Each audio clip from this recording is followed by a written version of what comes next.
पृथ्वी के तापमान का बढ़ने का कारण से समझने से पहले सबसे पहले हम समझते हैं एक टर्म जो है जलवायु परिवर्तन, क्लाइमेट चेंज। आखिर जलवायु परिवर्तन कैसे होता है और ये क्या है? जलवायु परिवर्तन को समझने से पूर्व हम यह समझ लेना आवश्यक है कि जलवायु क्या है। सामान्यतः जलवायु का अर्थ है कि जब किसी क्षेत्र विशेष के औसत मौसम में परिवर्तन आता है तो उसे जलवायु कहते हैं। जैसे कोई क्षेत्र होगा जहाँ अचानक से बहुत दिनों से वहाँ ठंड पड़ रही है, वहाँ गर्मी पड़ रही है, तो कहेंगे कि वहाँ का क्लाइमेट चेंज हो चुका है, लेकिन इसकी समय अवधि होती है। जलवायु परिवर्तन को किसी एक स्थान विशेष में भी महसूस किया जा सकता है एवं संपूर्ण विश्व में भी। यदि वर्तमान संदर्भ में बात करें तो इसका प्रभाव लगभग संपूर्ण विश्व में देखने को मिल रहा है। जलवायु परिवर्तन दरअसल एक मौसम का पैटर्न है। आपने देखा होगा कि ठंड के मौसम में बारिश होगी, बारिश के मौसम में गर्मी पड़ेगी और गर्मी के मौसम में ठंड पड़ेगी। ये जो मौसम का जो पैटर्न है, ये जो बदल रहा है, ये कहीं ना कहीं क्लाइमेट चेंज की वजह से बदल रहा है। सर, दुनिया का जो तापमान बढ़ रहा है उसका प्रमुख कारण मैं मानता हूँ कार्बन डाइऑक्साइड गैस को। दरअसल कार्बन डाइऑक्साइड का काम ही ये है कि जो हमारे सूर्य से जो गर्मी मिलती है उसको अवशोषित करके रखना। दरअसल हम कार्बन डाइऑक्साइड का बहुत ज़्यादा उत्सर्जन कर रहे हैं। इस कारण से सूर्य से आने वाली गर्मी को कार्बन डाइऑक्साइड अपनी ओर ज़्यादा अवशोषित कर लेती है, इसलिए पृथ्वी का जो भूतल है उसका तापमान बढ़ने लगता है। अब कार्बन डाइऑक्साइड निकलती कहाँ से है, हम कैसे उत्सर्जन कर रहे हैं? दरअसल कार्बन डाइऑक्साइड जो हमारे वाहन होते हैं जिसमें कार्बन मोनोऑक्साइड भी निकलती है, कार्बन डाइऑक्साइड भी निकलती है। दूसरा, हमारे जो औद्योगिक क्षेत्र, इंडस्ट्री एरिया है, वहाँ से भी हम कार्बन डाइऑक्साइड का उत्सर्जन करते हैं। एक अध्ययन के अनुसार पृथ्वी का तापमान 100 वर्षों में 1 डिग्री फ़ारेनहाइट बढ़ा है। वही IPCC की रिपोर्ट, दरअसल मैं बताना चाहता हूँ कि IPCC क्या होता है। IPCC का फुल फॉर्म है inter governmental panel on climate change.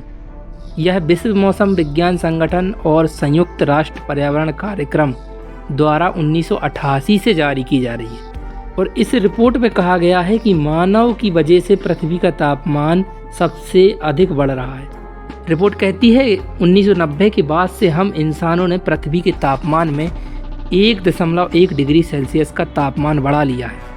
IPCC report का कहना है कि 1.1 डिग्री तापमान तो बढ़ गया है, लेकिन अब हमें 1.5 डिग्री सेल्सियस से अधिक नहीं बढ़ने देना। यदि ऐसा होता है तो पृथ्वी पर मौजूद बर्फ़ तेज़ी से पिघलने लगेगी और समुद्र जल स्तर बढ़ जाएगा।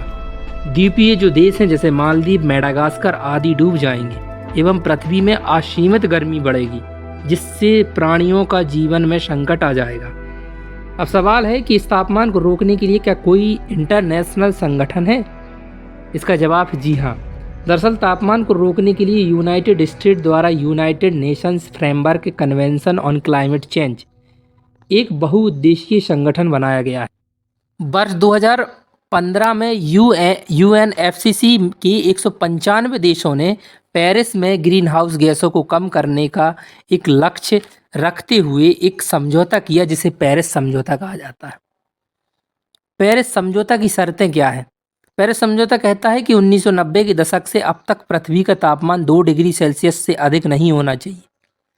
दूसरा पॉइंट यह है कि सभी देश ग्रीन हाउस गैस के उत्सर्जन में कमी करेंगे। पेरिस समझौते में हमारा भारत 2 अक्टूबर 2016 को गांधी जयंती का मौके पर समझौते में शामिल हुआ।